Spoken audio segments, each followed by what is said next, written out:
Good morning. और आज नया एपिसोड है।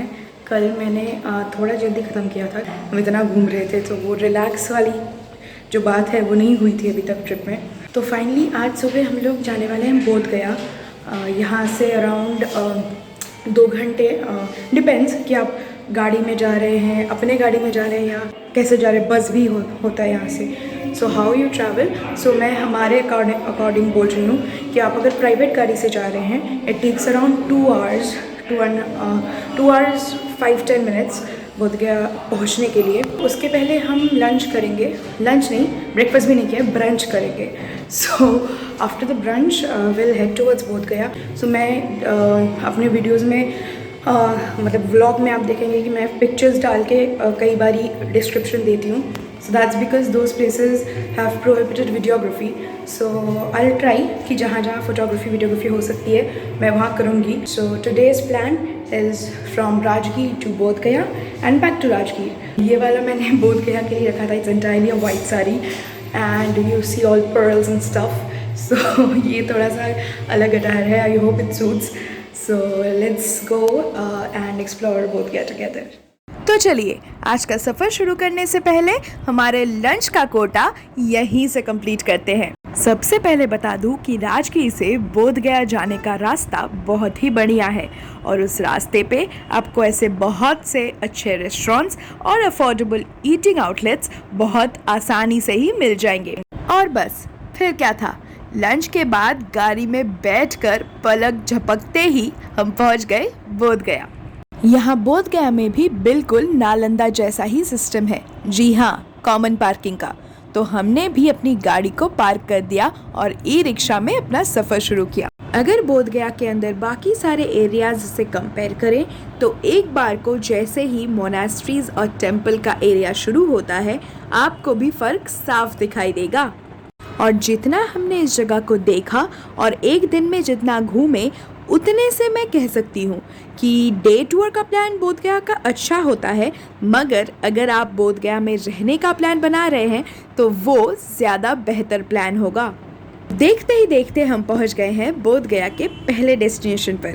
जी हाँ, ये है एक थाईलैंड टेम्पल। टूर में आगे चल के ऐसे बहुत से अलग अलग देशों के टेम्पल्स हमें देखने को मिलेंगे जो वहाँ की संस्कृति यानी वहाँ के कल्चर्स को दर्शाता है। फिलहाल के लिए चलिए साथ में इस टेम्पल का टूर कंप्लीट करते हैं।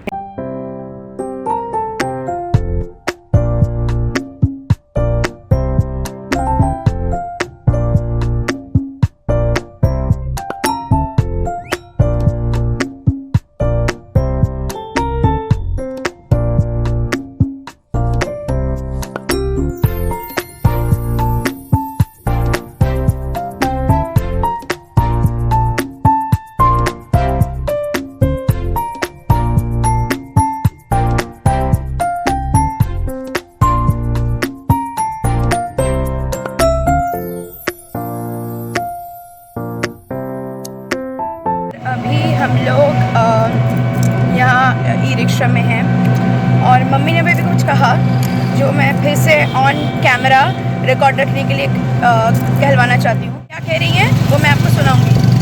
क्या है? कौन सा टेम्पल है? थाईलैंड टेम्पल है। एक थाईलैंड मॉनेस्ट्री देखा, अमेजिंग एक्चुअली। मेरे को क्या बोल रही थी? थैंक यू सो मच बोध गया लाने के लिए। थैंक यू तो बोल दिया, सब्सक्राइब करने बोलो। मेरा पेट नहीं तो कैसे चलता है? सब्सक्राइब तो करना ही पड़ेगा, नहीं तो आगे जो आएगा वो कैसे देखेंगे सब। आपको कुछ कहना है? आप भी करो तो आपके तो क्या ही बताऊँ, हर कोने में आप हैं। अगर आप सब्सक्राइब नहीं करोगे और ये वीडियोस नहीं देखोगे, बेल आइकॉन नहीं दबाओगे, नोटिफिकेशन नहीं आएगा, शेयर नहीं करोगे तो आप लोग तो मिस करोगे, साथ साथ मुझे मिस करोगे। मैंने बोला अपना करने के लिए खुद का कर रहे हैं। व्हाटएवर, मेरा काम निकल गया।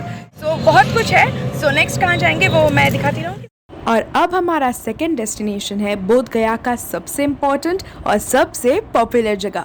जी हाँ, मेटा बुद्धराम टेम्पल। वैसे यहाँ का टूर स्टार्ट करने से पहले इस जगह के बारे में भी कुछ जनरल रूल्स हैं जो मैं आप सबको बता देना चाहती हूँ। तो अगर आप इस जगह को विजिट करने का प्लान बना रहे हैं तो आपको थोड़ा ध्यान में रखना पड़ेगा कि फर्स्ट हाफ में ये जगह सुबह 8 बजे से दोपहर के 12 बजे तक खुली रहती है और सेकेंड हाफ में दोपहर के 2 बजे से शाम के 5 बजे तक, और वेडनेसडे यानी बुधवार और रविवार यानी संडे को ये जगह पूरी तरह से बंद होती है। खैर, मुझे तो ये जगह बहुत पसंद आई।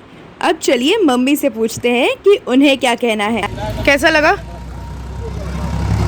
मेरा बोलने का भाषा भूल नहीं पा रही हूँ मैं। इतना अच्छा This is, idea नहीं था। I told you this is the best in Bodh Gaya. This is amazing. तो मेटा बुद्धाराम का टूर यहीं तक था। मुझे कमेंट्स में ज़रूर बताइएगा कि आपको ये वाला टूर कैसा लगा। और अब वक्त है हमारे अगले डेस्टिनेशन की ओर कदम बढ़ाने का, और देखते ही देखते हम पहुंच गए हैं बोध गया के one of the most important और अमेजिंग टूरिस्ट अट्रैक्शन पर।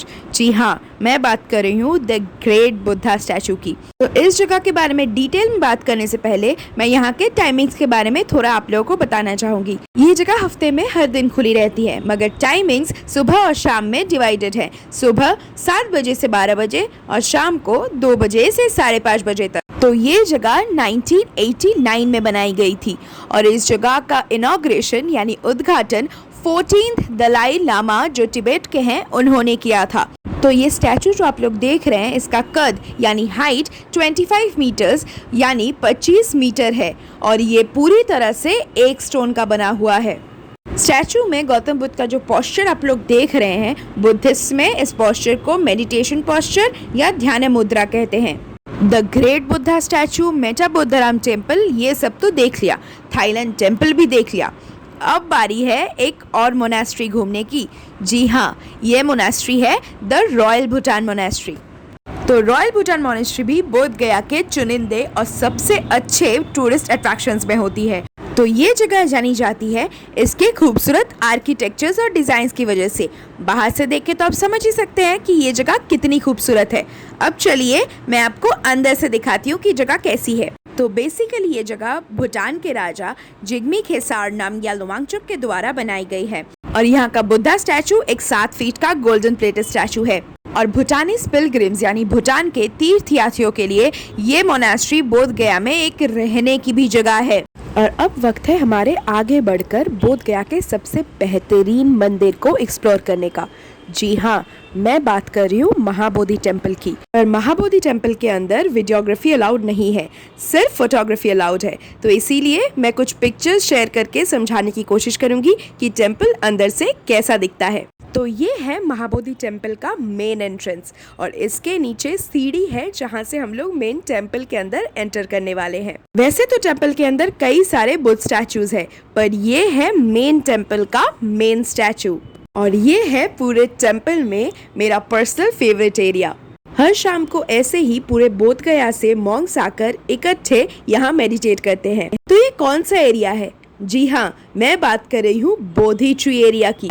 ये वही बोधि ट्री है जिसके साथ गौतम बुद्ध के एनलाइटनमेंट का यानी प्रबोधन का संबंध है। और अगर आप लोग मेरे वाराणसी टूर का वीडियो देखेंगे जहां मैंने सारनाथ की बात की है, तो वहीं का कनेक्शन यहाँ बोध गया से भी है। और सच कहूँ तो ऐसे जगह पे बैठकर मेडिटेशन करने का एक्सपीरियंस ही कुछ और होता है। और ये वो जगह है जहाँ पे गौतम बुद्ध ने पहली बार अपने 2 शिष्य को धर्मम शरणम गच्छामि का ज्ञान प्रदान किया था। और उसके पश्चात इन शिष्यों ने सिर्फ बोध गया के अंदर ही नहीं बल्कि सारनाथ, नालंदा, श्रीलंका, लुम्बिनी हर जगह इस ज्ञान का प्रचार किया।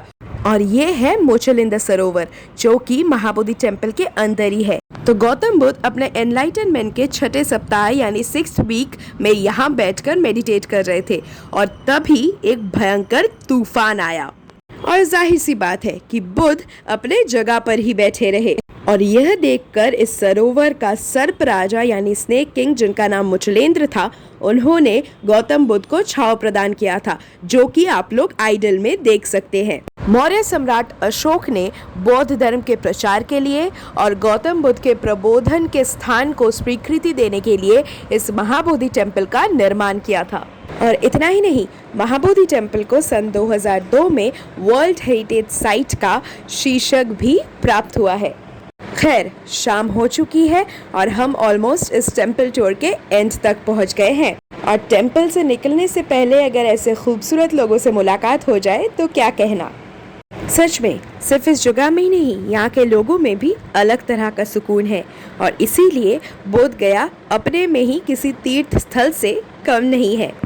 और ये है श्री महाबोधि विहार, जो कि महाबोधि टेम्पल के एंट्रेंस के ऑपोजिट में है। और इसी के साथ हम लोग हमारे बोध गया का डे टूर कंप्लीट करते हैं। शाम भी हो चुकी है और अब वक्त है राजगीर वापस चले का। सो टूर कंप्लीट करके वहाँ से निकलने में हमें ऑलमोस्ट 6:30 बज गए हैं, तो हमें राजगीर पहुँचने में करीब 8:30-9 बज जाएंगे। तो मैं रिकमेंड करूंगी कि अगर आप लोग प्राइवेट गाड़ी से नहीं बल्कि हायर्ड कार से आ रहे हैं तो आप बोध गया का प्लान करीब शाम के 5 या 5:30 बजे तक ही रखें। और हमारी तरह प्राइवेट गाड़ी में आ रहे हैं तो आप अपना टाइम फ्लेक्सिबली चेंज कर सकते हैं। और इसके अलावा बोध गया में बहुत सारे अमेजिंग रेस्टोरेंट्स और कैफ़ेज़ भी अवेलेबल हैं। और जैसे कि मैंने अपने वीडियो के स्टार्टिंग में भी कहा है कि बोध गया में रहने का भी एक अनोखा एक्सपीरियंस हो सकता है। जी हाँ, यहाँ पे बहुत सारे अमेजिंग होटल्स और लॉजिंग्स इजीली अवेलेबल हैं और यहाँ का एम्बियंस और कल्चर भी इस जगह को अनोखा बनाता है। सो आई होप कि आप लोगों को बोध गया का टूर अच्छा लगा हो। मुझे कमेंट्स में ज़रूर बताइएगा कि आपको बोध गया के बारे में सबसे अच्छी बात कौन सी लगी। खैर, घूमने का कोटा तो कंप्लीट हो गया, पर अभी भी डिनर का कोटा बाकी है और हमने ऑलरेडी राजगीर में एक जगह चुन के रखी है। जी हाँ, आज राजगीर में हमारा लास्ट डे है और लास्ट डे पे खाना खाने की जगह भी खास होनी चाहिए। तो खास जगह से मेरा मतलब था कैफ़े रॉक हाउस से। जी हाँ, राजगीर के one of the best cafes में इसकी गिनती होती है। कहने को तो ये कैफ़े होटल बोधि रिट्रीट के नीचे है, यानी उनका पर्सनल रेस्टोरेंट कम कैफ़े है। मगर आप राजगीर में आए तो ज़रूर इस कैफ़े को ट्राई करें। तो इनके यहाँ एम्बियंस की बात करूँ तो वो मुझे बहुत ही अच्छा लगा। और खाने के बारे में कहूँ तो रात को हमने थोड़ा लाइट ही ऑर्डर किया था, तो इसीलिए इनका चाइनीज़ क्विज़न मैं बिल्कुल रेकमेंड करूँगी। फाइनली हम लोग वापस आ चुके हैं हमारे होटल के सब डिटेल्स मैंने डिस्क्रिप्शन में ऑलरेडी दे दिए हैं। खैर, रात काफ़ी हो चुकी है और आज का वीडियो बस यहीं तक। अगले वीडियो में राजगीर से निकल के हम चलेंगे माइथन की ओर। तब तक के लिए गुड नाइट, अल्लाह हाफिज, शबा खैर एंड बाय।